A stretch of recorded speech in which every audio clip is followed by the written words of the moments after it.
Welcome to Foundry, my name is Nilaus and we are here with update 4, Rails and Reactors, the new update that is just releasing on Steam. Thank you very much to Paradox for sponsoring this video and the live stream yesterday. This is going to be a showcase of the new features in update 4. I'm going to use my existing save from update 2 and we're going to be exploring the new cool features. There are quite a few of them in this update and they are really exciting. The thing that I'm most excited about is of course the trains. We're looking at here. We're going to go through how they work. We're going to be looking at the new Xeno power plant, late game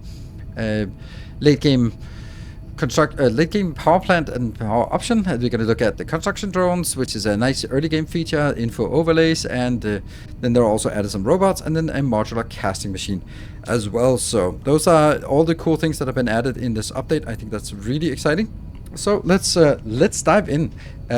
Also, I'm starting to think that maybe it's time for us to start a new Let's Play of Foundry. So if you are excited for potentially starting a new Let's Play of Foundry, combining YouTube, Twitch, whatever, then let me know in the comment section below. Shout out to the sky that you want more Foundry, then I will definitely see if there's an interest and then we can jump on into it. Because I feel that they would be interesting to do when now that there's trains, there's exploration part, all of this with spaceships is more integrated. I think it would be a very reasonable time to do another playthrough. So let me know, and also be sure to, like, subscribe and all that good stuff. Anyway, let's look at trains. So the train system is pretty simple but very flexible. It does basically all it should do without sort of doing a million things that are like niche cases. So it's focused on the main part, and that is high volume, long haul, transport. What I've built here is I have built a station. This station is called load, and we have then a loading station, which can, in this case, these are pretty simple. They are simply just flipped. If I just flip it, click here, then it starts unloading. You can see the wagon fill rate, and then I fill it up here. So it fills up, and you can see the station inventory here. It has 16 blocks, and also one wagon has 16 stacks of goods. That is absolutely ridiculously high amount of quantity that we have in a train. And this is also why when this one is concrete, that stacks up to 1,000. The train is going to fill up really slowly. I mean, we're also only feeding one belt in, so that is why it's slowly. But still, it's a very positive thing for me is that how much capacity there is in these trains. Now, if I have a little request for the dear developers, then please add some kind of visual indicator on the side of the wagon to let us visually see how loaded it is, because you can't click it. It says open container. Oh, this is so weird. Like, open container is not the E for interact, but it's the mouse button. Okay, well, we can see here. But it would be really nice to at a glance see that this one is full and this one is 20% full. How much full is it? Oh. There. And yeah, 20% full. So that means we now have a train. We have a station over here. This is set to an unloading station.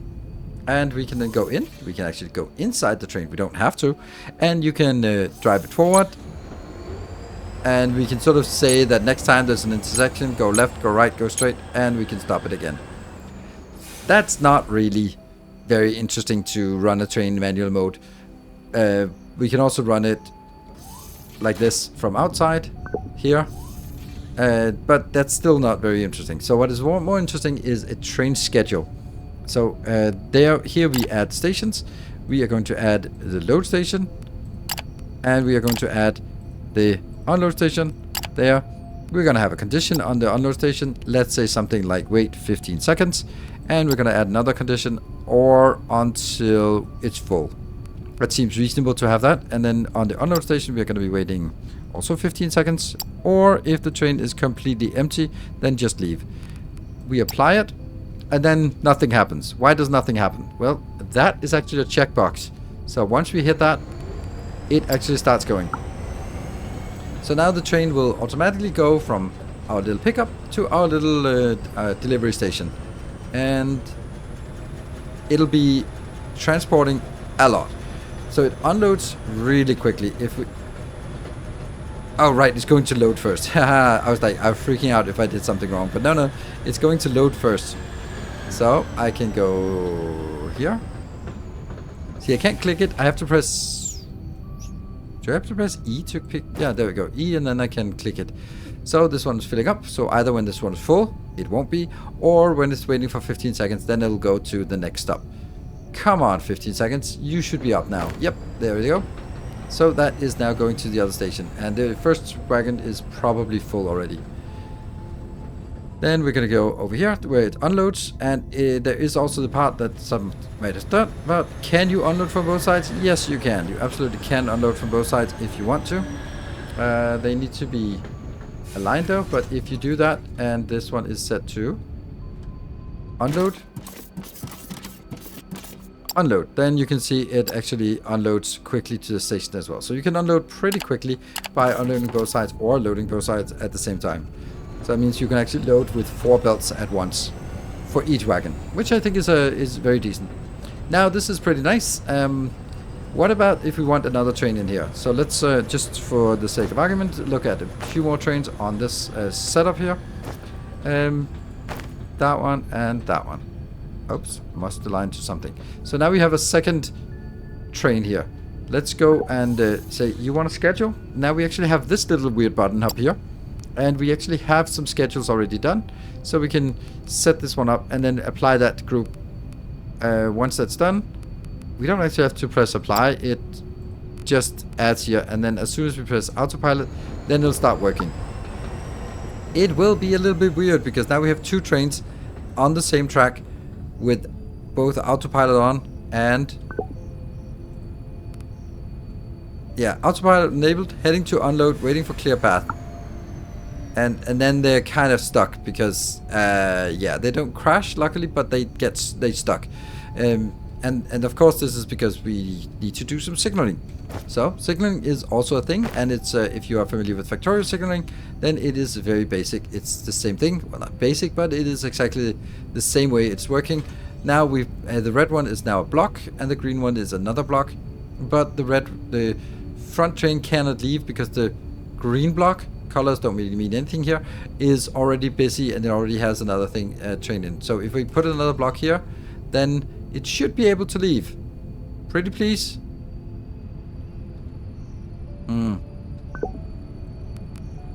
I don't know why the autopilot disabled, but now it goes. And are you also disabled autopilot? Yes, somehow you disabled autopilot as well. Weird. Maybe that's when I add signals it does that. But we're gonna need an exit sign here. That means now we have that one in here and here. Now we have a station for each. However, there's also another requirement, or not requirement, but a feature that's here. We can set the train limit. How many trains do we want to go into a station? Which is like Victorio, the train limits. I do like that they just sort of take something that works and let's not make it any more complicated. These 2 trains will now both sit here and they will leave at exactly the same time because they're sort of, this is now done and waiting for the next one to empty, this is now done, waiting for the next to empty, and then they leave at the same time and go to the next station. So pretty awesome. Where do I think the trains fit in? Well, if you like making bases out in the world, then now you have a really good way of bringing stuff back. Plus, I mean, trains look great. Laying tracks is not that big of a hassle. It's pretty robust. They're big, these ones. You can lay them one at a time, or you can sort of drag them and then make curves, or you can drag them and go up. And all that works very simple and exactly how you would expect, which is very nice. You can't sort of do ramps in the middle of an intersection, so things just make sense. You will have to do the signaling yourself with change signals, and these are the signals, and if you can see that there's change signal and normal signal. So none of that is super is anything that we haven't seen before, and it works fine. What I think is intended here is that you're going to be making trains that bring stuff in from A to B, not sort of have everything in a train network, because my god does that take a lot of space. And yeah, you don't have to build this on anywhere. It doesn't need supports or anything. So, and it doesn't transfer power. I know that in Discord it says it transfer power, but it doesn't transfer low value power, so you can't use it as a power line. You have to drag your power up yourself or get it some other way. So that's trains. Super awesome, super interesting, and really a valuable addition to put into the game. Now let's take a look at the Xeno power plant. This gigantic monstrosity we have here is pretty impressive, and it's the new way of doing power, and all this is necessary, and it's all sort of built at ratio. So what we want to do is we want to start with the first thing. The first thing is like it's really deep in the tech tree, and it needs these high-tech construction parts which require super alloys and high-tech machinery parts. So not cheap at all. We are now here winding it down. The way that it works, we're going to start with this reactor module here. That is the core of it. So this reactor module is going to take, there are some things here. We can set it here by 10% at a time, 10% increments. We need input. This is at this point needing, it doesn't really tell us until we start doing it. So if we look at this, this is 10%. This takes 4,320 per minute of this one. So when it's at a total of 100%, it's going to take 43,200. That's a lot. Outbound wise, it is producing 180,000 of the energized reactor compound. Great. This building is also so big, and that you can walk in and you can look at the little fish that's swimming around in the reactor pool. That's odd, but I don't know. It's a thing, and I think this is cool, but it's also just a little bit weird or sort of redundant, because by the time we have this, we will have jetpacks. So the whole idea of running around inside will just be kind of more for novelty than anything else. Right, so that means we need 43,000 of something inbound to run it at 100%. So let's start by looking at that. This is coming over in a reactor fuel mixer, also a big building, and this one is consuming 1,280 per minute of these soap bars, and some ignium enriched water, which is easy to do. This is not easy, but we'll come back to that, and that will produce the full 43,000 that we need. This is also why we need pipelines between everything, because it is so vast quantity. These soap bars, reactor briquettes, they're a thing. They are a thing indeed. They are, remember, we have to produce 1,280 per minute to have the whole thing running at full speed. So let's have a look at how this is working. That means I need 10 of these casting machines. And the recipe for this is that it needs 3,000, so that means times 10, that's 30,000 of this one inbound. Then we have a teeny tiny bit of recurrence here, or sort of reclaiming xenocrystals and charged xenocrystals. Not much, but a little teeny tiny bit. Then we look over here. This is where we make the xenocrystal sludge, which is now 6,000, so I need 5 of these machines. Now, this is a problem, because 24 of these can only be gotten by either farming, never ever gonna happen, or with the small xenocrystal miners that generate 10 per minute. And this one is a process of taking the xenocrystals and doing stuff with it, and energy crystals, and then I think some acid as well, or whatever. But it's a one-to-one. So basically, if we look at this, we need 5 of this. That's 120 plus 120. So it's a total of 240 of the xenocrystals. 240 xenocrystals means that it's 24 xenocrystal miners in order to support the power plant. That is an absolute disgusting amount of xenocrystal miners dedicated to nothing but the power plant. So this is one of my feedbacks to this. This ratio is completely out of whack. This is it'll just mean that no one will ever do this, except for the sense of completion of I built it, like I did now. But this thing here, I was looking at it and go like, there's no way I'm gonna set up 24 of these miners plus the reprocessing just to get this one going. So yeah, we're gonna be filling up a box, and we're gonna burn through this box, and that's just how it's gonna be. My thought is, my take on it, take this number, the 1,280 of the reactor briquettes, and divide it by 10. And I mean that in all seriousness, divided by 10. Late game power should not require something that is so difficult to get in so vast quantities, because then I'll just build solar panels. Whatever. So, and then here we have the reactive or the ignium enriched water just coming in. We get the ignium here, and then just put some water in and then enrich it.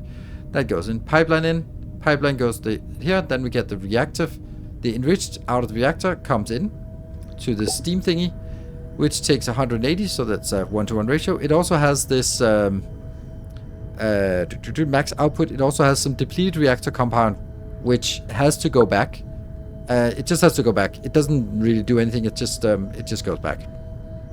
Then out of this, the output is the high steam, 360,000 liters per minute. That is coming out on this pipe, going in here, and that will go into each one of these, and they will take 36,000 of high pressure steam. The high pressure steam will then come out as steam exhaust, which cannot be recovered for some reason, but it will just be vented in these giant towers. Each of those can handle 180, so we need 2 towers, and we need 10 of these turbines. 10 turbines will also give us, put that away, there we go. It will also give us 360 megawatt of power for the entire power plant. So, without further ado, we are going to be firing it up, and we're going to be firing it up at maximum rate of 100%. Then it's going to take some time before it gets up to 700 degrees. What we're going to be looking at is sort of ratio. The ratio is one of these, first 5 of these and 10 of these that I haven't built, plus 24 miners. It's an ungodly amount. Then 1 plus 1 reactor plus 1 steam tower, steam generator.